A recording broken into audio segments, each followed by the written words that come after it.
to the podcast. Very excited to introduce you to Madison Carr. She is out of Creative Chameleon Studio.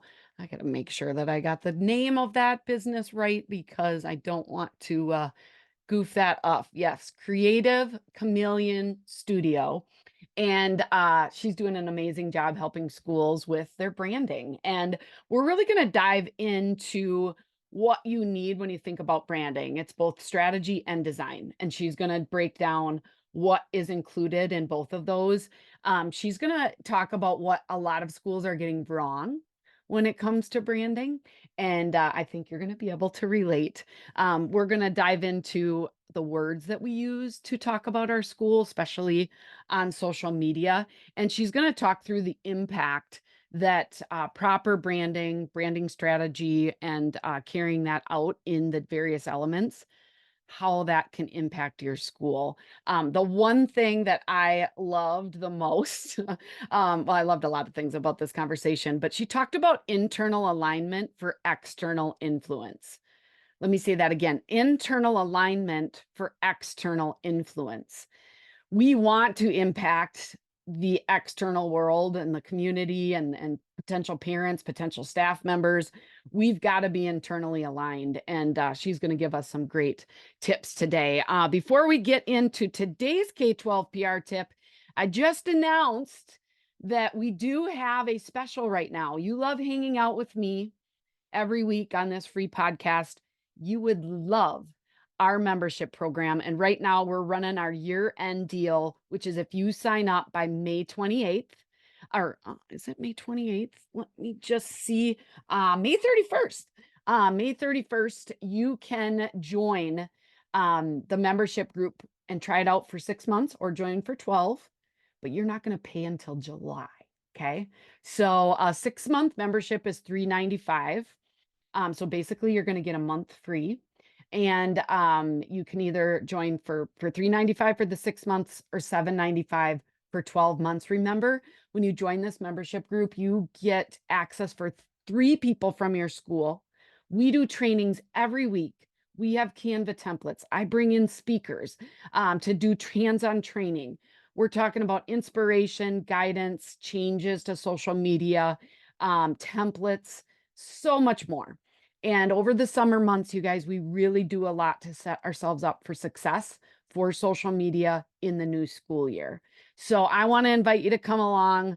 If you sign up by May 31st, you are going to get to try it all out and not pay until the new fiscal year in July. Okay, so check that out now. I've got an invite on the show notes as well, but you can jump over to socialschoolforedu.com. Now let's jump into today's K-12 PR tip. Hey, your K-12 PR tip for today is to remind you of the alumni roll call. It's the easiest, most engaging post you can do on your Facebook page, and it's simply this: alumni roll call. What year did you graduate? Okay. We're getting hundreds and hundreds of responses. By the way, 1996 is the best year. But if you have not posted this yet on your Facebook page, use the background color options that Facebook gives you and just simply say alumni roll call. What year did you graduate? And you maybe put in a emoji or two, maybe the cap and gown or cap, graduation cap emoji, and put that out there and let me know how it does. Okay. This is a tip that I got from a friend of mine years and years ago. We do it every year and it's okay. People will remember or not remember, and you're going to drive engagement on your page, which means all of your posts get seen by more people. Okay. Put that on there. And now let's dive into this week's episode with Madison Carr. Welcome to the podcast, Madison. How are you? I'm doing great. How are you doing? I'm really good. I'm excited to share your expertise and kind of niche little area that you serve schools in today. So why don't you introduce yourself and share your role as the creative director for Creative Chameleon Studio?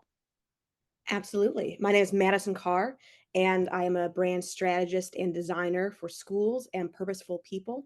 So I work with people who need help understanding their vision and getting their team aligned on that vision. and then I help develop their brand and their visual identity. So things like logos, colors, all that pretty stuff. And you've been doing branding work for how long? I'm coming up on my 8-year anniversary of doing design, and then about the last 3 years have been focused more on schools and narrowing down on education. Okay. So you are kind of a born entrepreneur.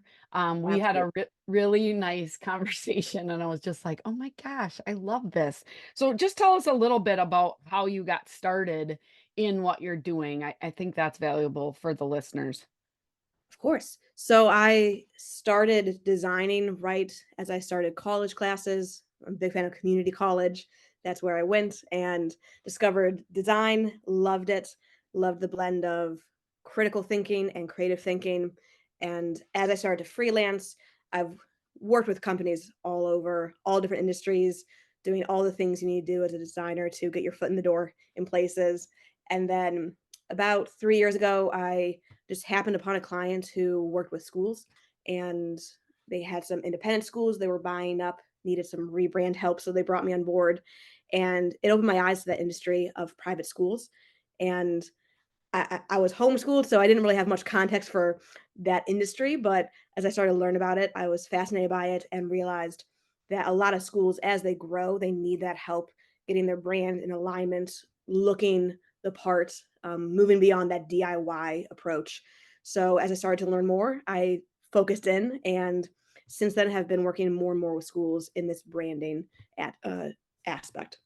Yeah, and there's so many schools that need help with this, and I Um, think, over the years, and certainly since you've started focusing on schools, there's a lot of competition. More and more states are opening up with open enrollment, voucher type systems, and what I just learned is the birth rate is really declining, mhm, right?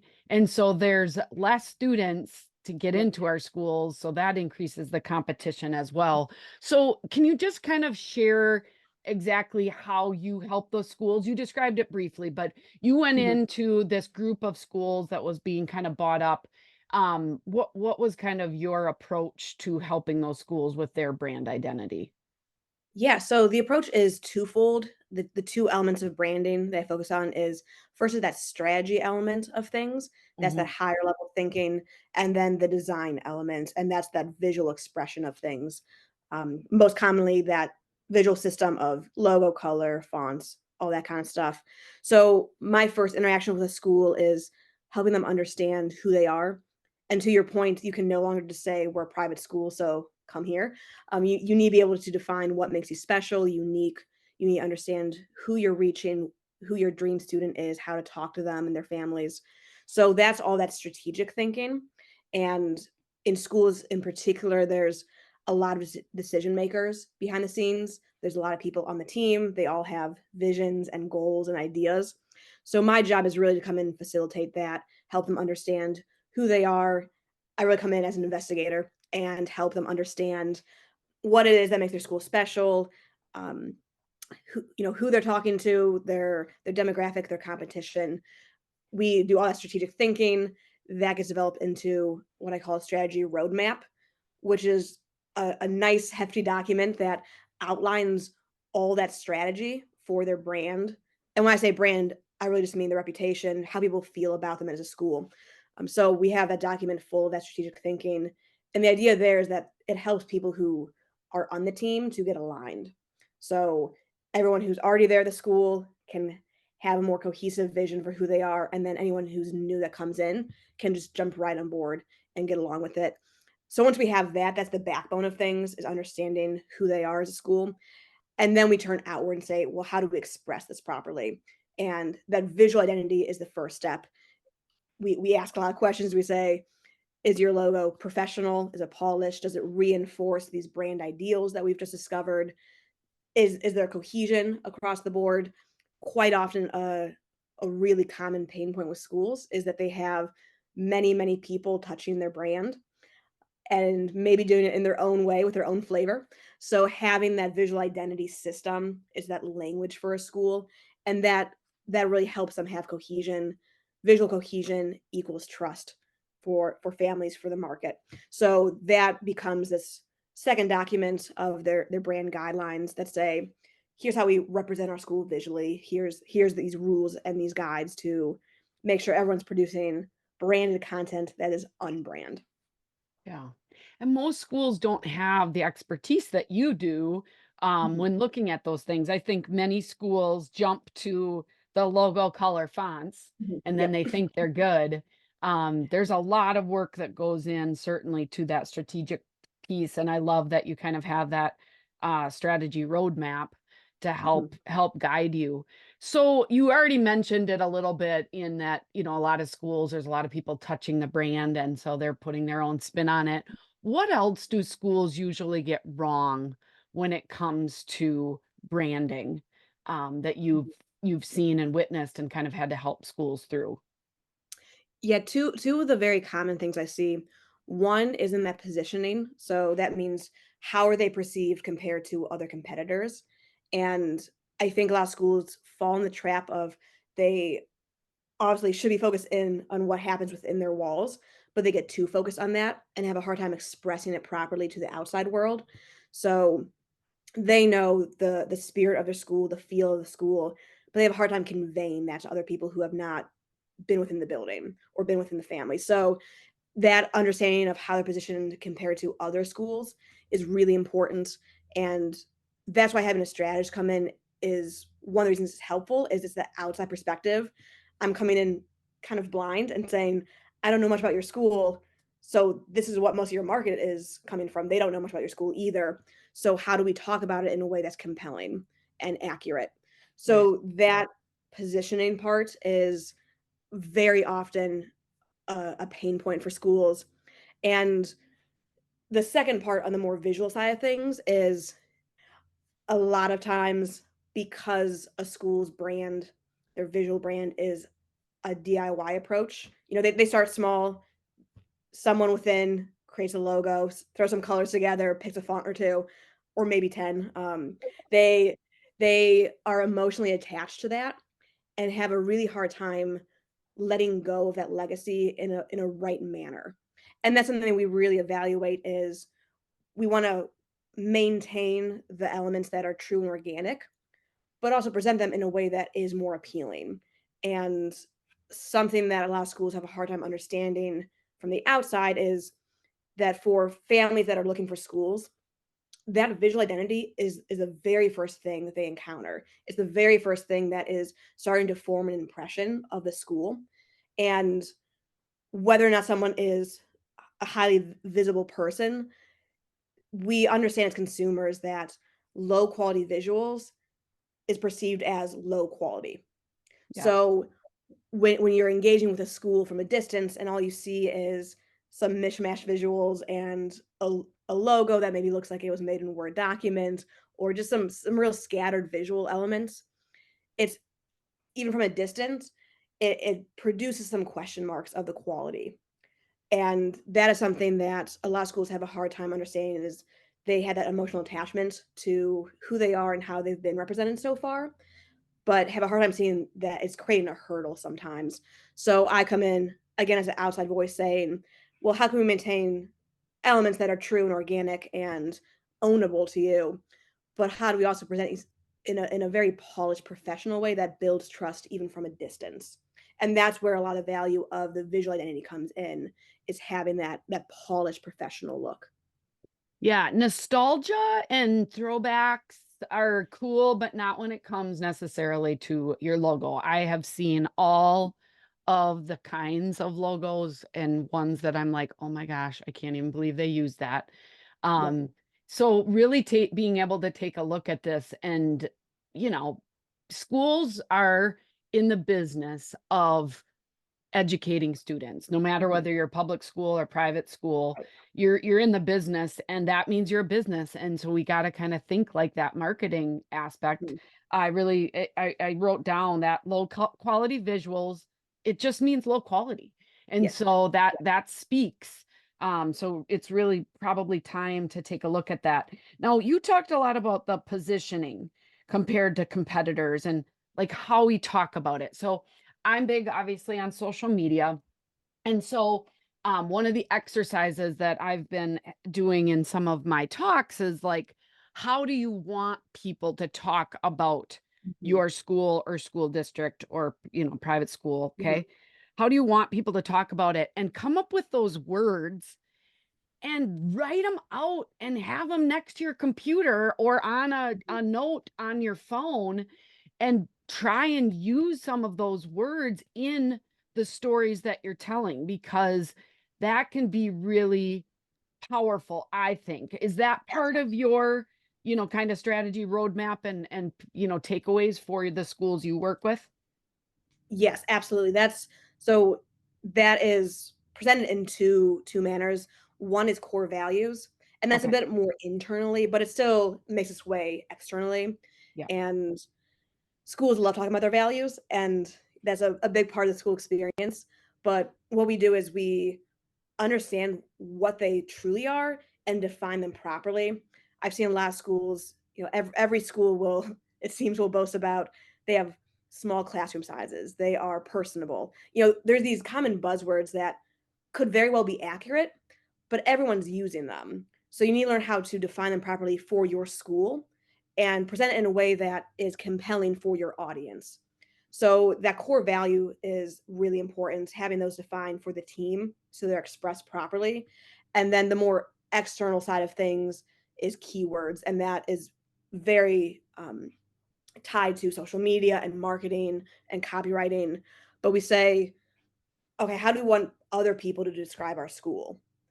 Um, for example, I was working with a school that is a charter school, and they they realized that the word charter was giving the wrong impression because they really had some incredible opportunities that they were giving their students, but that was just never coming through because they overemphasized the word charter, but not use the word that described what was more accurate of that it was a high quality education. They were getting incredible opportunities within their city. So defining those keywords accurately and saying, "Here's how we want other people to describe us," is really important to be on the same page about. And within that, I help them develop some headlines to use in different contexts over and over again, beyond just their tagline, but some punchy phrases that really help capture these little elements of their brand that everyone can start using. And if you use it internally, it starts to bleed out externally. And pretty soon you'll find that your families are using it, it's coming up in your reviews, and that's how you really get that external influence. Yeah. So I don't want you to have to give away what you've done for schools, but is there any way that you could describe, for instance, small class sizes? Okay, I am from a super small school, very small class sizes, and I know that a lot of schools Mhm. do say, "Hey, we get to know your kids on a personal level." Do you have some examples of how, with words, it would come out a little bit different for a school? Yeah, so what we would do is we'd really look into, A, is that a good and accurate way to describe your school? So if you're comparing numbers, a class of 10 is a small class size. A class of 20 in comparison might not be. So understanding within your market, even your competitors, if a family is looking for schools and one school says we have an 11-to-1 ratio, we have small class sizes, and then your school is saying we have a 21-to-1 ratio, we have small class sizes, the families are seeing that comparison. So in some ways, even though you might say that our classrooms are small, you need to understand in the market, is that actually perceived as accurate? And if it's not, how are some ways we can still communicate that we invest in the students on a personal level, but not using the words that start to make us look a bit like liars compared to the competitors? So that's kind of that first thing, is getting the accurate view. And then if it is a true element that we want to capitalize on, it quite often it is a good way to describe we have a selectively small student body. That's a good thing to have, but the way we express that um, is valuable more than just saying the word over and over. So a lot of times for schools, I would say if you have a small classroom size that you want to boast about, well, let's make sure we're leveraging reviews that emphasize that. Let's make sure we have testimonials of teachers who are calling out students by name when they talk about how much they love their class. Mhm. So there's ways to express that and reinforce that word beyond just slapping it everywhere and believing people will find that trustworthy and valuable. So that's in that keyword and differentiator exercise, that's what we start to do is say, quite often we need to use the right words to describe things, but beyond that, how can we express it strategically that really makes it more potent, more powerful, and could even position us better compared to other people in the district? Yeah, I do some social media kind of teaching for a bunch of schools in Iowa. It's Marshalltown, and I'll just share the video link because they just did a video on a student, and it's kind of what embrace the lead, which is their hashtag, means to them. Mhm. And they're the Bobcats, and so there's just a few hashtags, and it's in the student's words. It's a student that's really involved in the art program, and Awesome. it just gave me, goosebumps as far as Mhm. being able to tell those stories. They invested with a outside firm to help with that video. I'm sure, you probably help guide some of those decisions as well. But you mentioned the word testimonial, and I think it's so powerful when it can come from, it's not the school necessarily Right. always saying it. It's coming from parents, it's coming from staff, it's coming Mhm. from students, right? Yep. Yeah. That's something that we all try to think about in that strategy development is, you know, at what point should this person be saying this thing? And almost always it's more powerful if the students and the families and the teachers are saying it. Um, but trying to kind of draw out those reactions from people and leverage those properly in the right channels of marketing is Mm, very mm, important in that development of strategy. yeah. And I even think, I mean, we're talking a lot about small schools, but big schools, Mm. I know one of our schools, I think, said big school, big opportunities. And so, they were really broadcasting all of their different clubs that you can get involved with. And, so there's certainly branding and strategy that can go with every size school, no matter what you have. Absolutely. But really understanding what that is and making sure that your staff knows, and even down to your students and your families. Mhm. So what are some of the best success stories with schools who use brand and identity design and strategy for their schools? Do you have some? Yeah, absolutely. Yeah, a really good example of kind of a full brand rehaul that was effective was one of the independent schools I worked with. They had that very DIY logo approach, and part of their offering was being state of the art, focusing on STEM, having incredible opportunities for the students, being internationally known, and yet their whole visual identity really just said small neighborhood school, and that was a really big disconnect, and even how they were describing themselves just didn't capitalize on the offerings they had. So, I came in and helped just align that strategy a bit better and say, "Here's really how we should position ourselves," and then that visual expression was really important. I developed a new logo for them that was layered with meaning, hit all these different points of they were focusing on it was a younger school, so having some elements of it being child friendly and imaginative, but also focusing on STEM and international focus.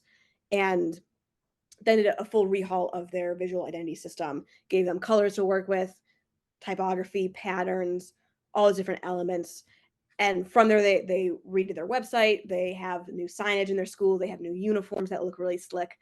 So now, when you look at them and when you land on that school's website, you immediately get a sense of this is a polished school. They know what they're about. It's friendly, it's approachable, but it's very high end. And when you're thinking of tuition, now there's a better bridge between how they look and how much they're charging to go to that school, and that has really increased their enrollment, their engagement, all those kind of things. Um, they have a sister school that I did the same thing for, so in collaboration, both the schools have now upped their game quite a bit in the branding world. So it's really cool to see that all come forward, and this is, I believe, they're entering their second year of having this brand in action, and they've seen increased loyalty from within the school, a bigger sense of school pride, being able to show off that kind of stuff has been really cool. And their social media is also looking far more polished and put together, which has helped them quite a bit. Okay. Are we able to give a link out to one of the schools that you've worked with as an example in the Absolutely. show notes? Yes. Yeah. That would be really helpful. So, increased enrollment, you guys adds to the bottom line because the more students you have, the budget goes up a little bit for what you have to work with.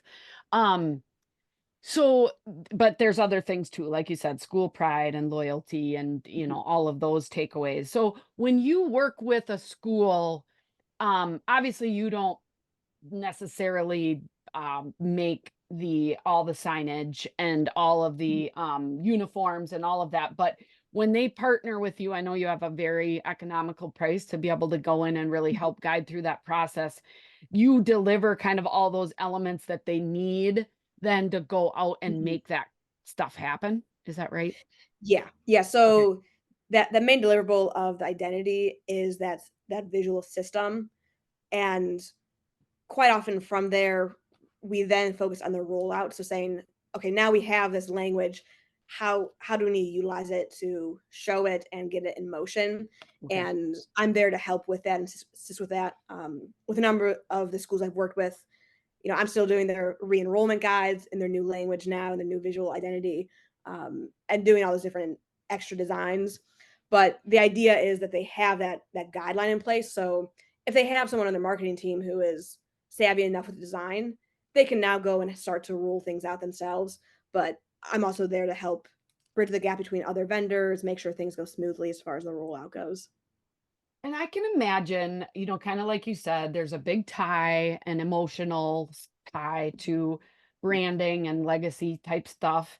Um, it can be advantageous to have somebody outside come in, even if you Mhm, have some experience with branding, because most of my mhm, listeners are be like, I know we need a new brand and I know we need this, but it's hard to convince your group and kind of lead them through. But when you can bring in an outside expert, mhm, there are people like you that focus on this. I can imagine that that is very helpful to kind of unify everybody, guide them through some of those best practices and maybe increase mhm. the acceptance of change over in going through something like this. Yes. Yes, that's something I quite often say very early on is all the work I do, the the main goal of it is internal alignment for external influence, and getting that internal alignment is really challenging for schools. Quite often, they experience this the most when they have new leadership, when there's maybe been a change in their offerings, so they're kinda starting to change even who they're targeting. So in that, it's very hard. Everyone has their own ideas, and those ideas are worth listening to, but it's really hard internally to prioritize and find that hierarchy of, okay, what direction do we actually go with? So I quite often tell clients that really a benefit of having a strategist come in is I come in as a bit of a lightning rod for the disagreements, for the differing ideas, and I can come in and again, be very investigative and say, here's our main goal. How do we get there? And make sure we have the right voices in the room, but you have someone facilitating how that goes. Mhm. And I find that there's always, it lessens the pressure for everyone and it gives them some freedom to vocalize their thoughts and opinions. But at the end of the day, someone else is helping guide those decisions in the end. And that quite often reduces a lot of the tension when there's disagreement within the team. Yeah. Where are Yeah. you located, Madison? Yeah, I'm right outside of Cleveland, Ohio. Okay, but you work with schools all over the I work country. all over. I've worked internationally, yeah. I'm a Okay. a big fan of remote work, so I've worked Okay. all over. That's awesome. And how long does a typical process take from when you partner with a school to when you roll out? I mean, obviously it depends on their schedule and how often they can meet, but a typical ideal kind of project like this, what Mhm. would you say? Yeah, I always say that the ideal we shoot for is 2 to 3 months if we're doing Okay. the full strategy and identity redesign. And I yes, also the caveat of it absolutely depends on the school schedule, but if we get things in motion, 2 to 3 months is a reasonable framework for having those building blocks all done, and then we turn to saying, "How to roll this out now?" And that might be a whole different process, but within about 2 to 3 months, we have what we need to start moving forward in having a new identity to roll out. Yeah, and my listeners certainly do try to take on a lot. They're all struggling with Mhm. budgetary things, and so it's just like, oh gosh, we got to do more with less. But imagine all of the time you would invest in doing kind of your own type of trying to look at this and improve it, and then make changes and impact website and impact some of your visual things that are going on. If you're not doing it in the right way, there's a big cost to that.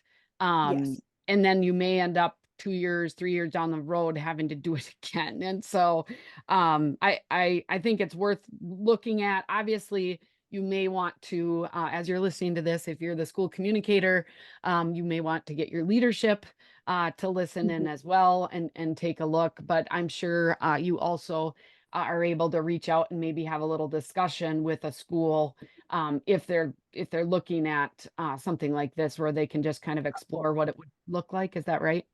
Yes. Yeah, I always offer free consultations where we get together and we just say, "Where are you at? What's been the problems? Where do you wanna go?"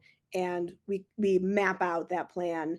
I have that universal approach, but it's also highly customizable because every school is different. Yeah. So, we understand that there's times where they're on point with their strategy, their identity just is really lacking. And, there's always different manners in which I can help schools. So we start with just that exploration of saying, "Where are you? What's going on? How can I help?" And then we form that more customized approach to helping that specific school. Okay. So as we wrap up, what would you say is your best social media tip? So we talked a lot about branding overall, a little bit about social media, but if you had a social media tip you'd like to share, Mhm. what would it be? Yeah. So as a designer, I've seen many a terrible social media post design. And for schools, there is always this desire to put everything in the kitchen sink into one graphic. And I always say less is more. There's nothing more striking than a very simple post with one or two brand colors, one of your brand fonts, and your logo. That is the cleanest way to approach things.